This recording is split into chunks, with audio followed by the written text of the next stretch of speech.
కాంగ్రెస్ ప్రభుత్వం సీఎం రేవంత్ రెడ్డి బడుగు బలహీన వర్గాలకు అండగా నిలబడటం జరుగుతుందన్నారు మెట్టు సాయి కుమార్. సిద్దిపేట అర్బన్ మండలం మిట్టపల్లి బాలికల హాస్టల్ను సందర్శించారు. రాష్ట్ర ప్రభుత్వం సంవత్సర కాలంలోనే విద్యార్థులు కాస్మెటిక్, డైట్ ఛార్జీలను పెంచడం హర్షణీయమన్నారు. గత బీఆర్ఎస్ నాయకులు తమ కాంట్రాక్టులు, కమిషన్ల కోసమే పాటుపడ్డారని విమర్శించారు. తెలంగాణ రాష్ట్రంలో కాంగ్రెస్ పార్టీ ప్రభుత్వం తీసుకొచ్చారు.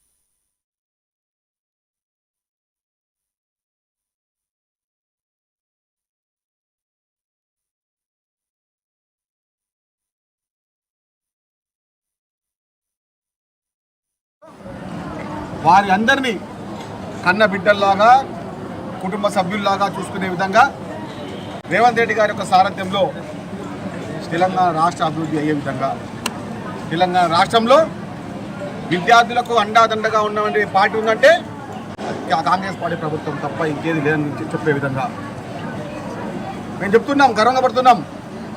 తెలంగాణ ప్రజాపాలనలో మేము భాగస్వామైనందుకు మేము గర్వపడుతున్నాం. రేవంత్ రెడ్డి గారి సారథ్యంలో పనిచేస్తున్నందుకు మేము గర్వపడుతున్నాం.